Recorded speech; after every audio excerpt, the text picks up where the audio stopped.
Howdy everyone, my name is Jeremy and you are watching Classics Only, and today we are going to talk about vintage 911s, more specifically the 964 911. So the 964 was the name that Porsche gave 911s that were built from 1989 until 1994. So in today's video we're going to talk a little bit about 964 911s in the background, and then we're going to talk a little bit about this car in particular. And then we're going to talk a little bit about how much it costs to drive one of these cars on a daily basis and how much money I've spent in the last year on this car.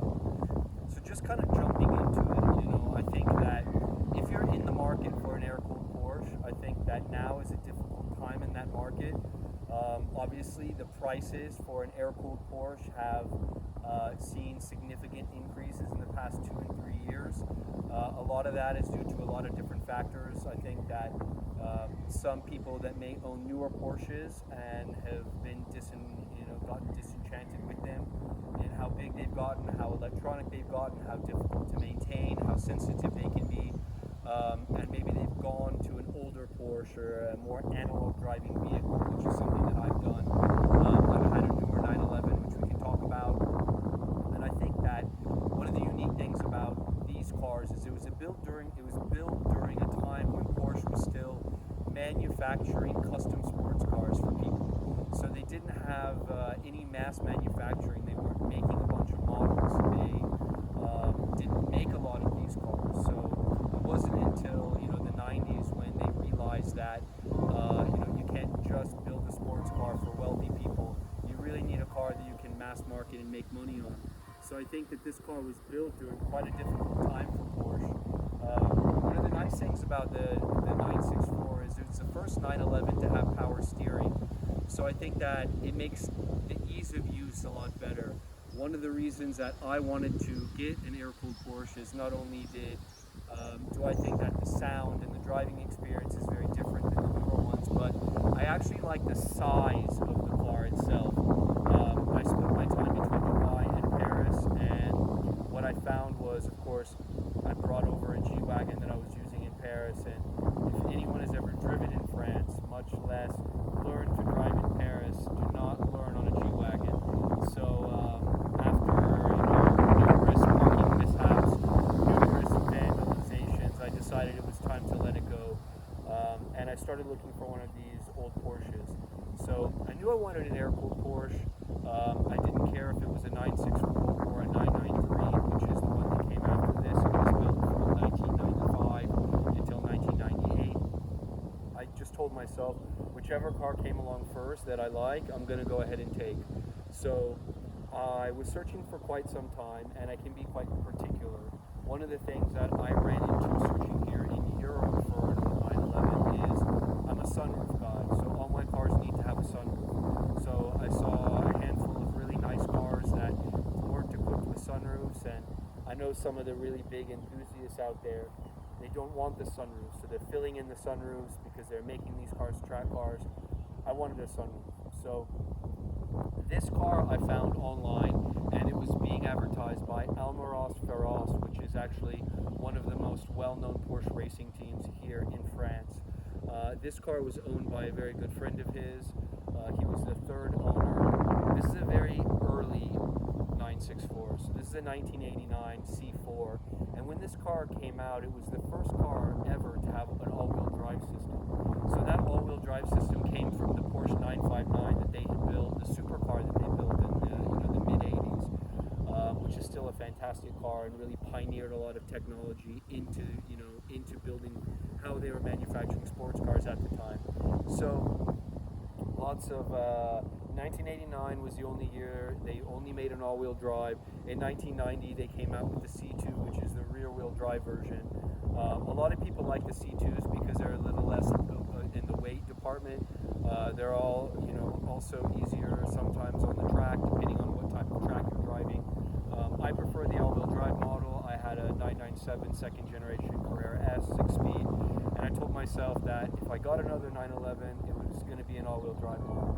So I wanted it for the utilitarian purposes, the all-weather purposes. I know a lot of people out there, they buy these cars, and when you look at all of the Porsche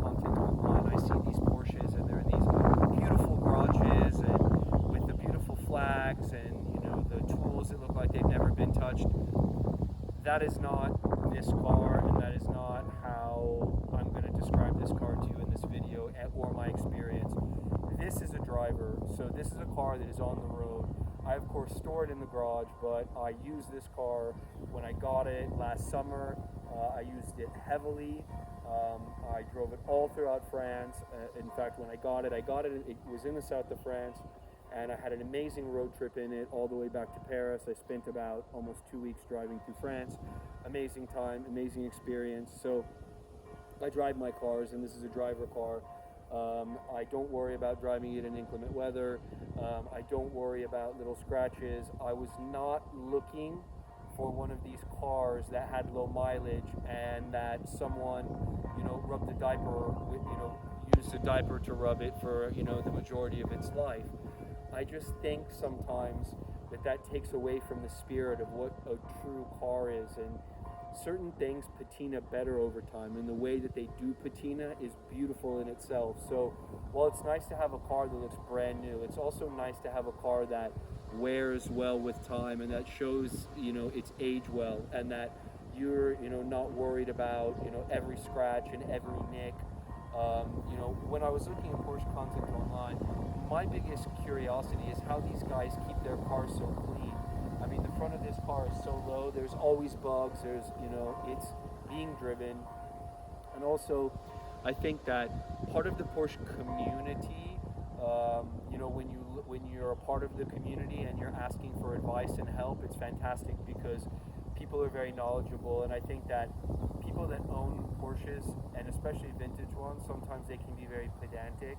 And I think that can be a good thing or a bad thing. It's a good thing when you're looking for advice, but it's a bad thing when you're trying to buy or sell a car, because sometimes, they go overboard in which, to make sure that the cars are original, and, has this been painted? Has this been touched up? Is this original? Is that original? This isn't, I think they just take it overboard. And so, it doesn't matter how many miles a Porsche 911 has on it. What matters is how well it's been maintained and what kind of maintenance has gone into that car. A Porsche can have 500,000 miles on it, and it's still a Porsche. You can still rebuild the engine, you'll still be able to drive it. So these cars really, especially not the new ones, but the older ones, really go the test of time. And one of the things that I really like about this car is the fit and finish. So I am not the traditional Porsche guy. I can't say that I had the posters up on my wall as a child. I can't say I lusted after these cars, but I did learn to appreciate them, and I have learned to appreciate this car for the build quality. It's a 30-year-old car, and when you go over uneven road surfaces and potholed roads, you don't hear any sound, you don't hear any noises. It's just so well made. And I think that the nice thing about the 964 is it has a lot of usable torque. So driving it in the city is very easy. Driving it all around is it's very easy. It's comfortable to ride in. This car in particular has Bilstein shocks, so a little bit of an upgrade from the, and more reliable than the original factory units. This car, the first 2 years of its life, it was owned by Porsche. So if you know anything about the launching of new 911s, they're always launched in green. So Porsche owned this car for the first 2 years. It was a 72nd off the line, so again, very early car. I was told that this car was the Paris Auto Show car where they launched the new 911. I'm not sure if that's true. I don't have any old photos back then. If anyone has any photos from the Paris Auto Show in 1989, please send them my way. Would love to see if this was a car on display. After the 2 years with Porsche, it was sold to a German owner that owned it for over a decade. And then he sold it to a French gentleman who owned it in the south of France. And he had it for quite a long time. His best friend just happened to be Almaraz for us, the best, most notable Porsche racing team in France. And they did a lot of work to this car. So they pulled the engine out and rebuilt the engine. They rebuilt the steering box. Basically, this is the kind of car that you want to buy from someone that, if you're particular about mechanics. So this car was always very well mechanically looked after. I'll show you all the paperwork and service books. My service book is actually stamped to the max. So when this car goes in for service in the next week, then they're going to have to give me a new book because all the stamps are filled in the book. So that I've owned this car, I can say that the only money I've spent on it was 85 euros for a new battery. This car has performed flawlessly. I have daily driven this car. Like I said, I've taken road trips in this car. I've used it a lot. It hasn't had any issues. I haven't had any strange sounds, any strange noises. It performs the exact same as the day that I got it. I put maybe over 10,000 kilometers on it in a year. So it's just now about to go into its first service. So I thought now would be the perfect time to bring some content about this car, because once I get, who knows what it's going to need once it goes in for service. It's a 30-year-old car. I'm sure they'll find something. I did notice that it was dripping a little bit on my garage floor. Not a heavy leak, but through the winter it has sat a little bit and it has dripped a bit. Car's running fine. I don't have any issues with it. I'll do a driving video in the coming video and next videos. But now let's kind of take a look at this particular car, and I'll talk to you a little bit about what I mean about driver condition. It has chips. It's an all original car, and so I think, again, if you're looking for an air-cooled 911 or a vintage 911, finding one that someone hasn't molested and taken and put their own personality on is becoming very difficult. So I was very lucky to find this car, and it's all original. As you see, it has the original rims on it. It has the original flag type mirrors. A lot of people move to the cup mirrors, which I think they personally look better, but I can't bring myself to do that to this car. I also think the cup rims look better, so I'd like to add the cup rims to this car, but because it is so original, I'm not sure, and I haven't decided what I want to do with it. So if anyone has any comments, please, any ideas, leave them in the comments section. Now I'm going to just take you through this car a little bit in particular. One of the nice things about this car is that it was quite well optioned. It has a lot of unique leather options, which is something that I like about Porsche. Again, not all of them look the same. The last 911 I had was the 997.2 2010, and it had something, I got it secondhand, but it had along the lines of $20,000 worth of leather options in it. It had a natural leather option, which is a higher quality of leather. You can even get leather air vents, leather window switches. So I think the customization is quite unlimited. This car has a lot of unique leather options. Let's take a look. The exterior is Forrest Green Metallic. The interior is tan.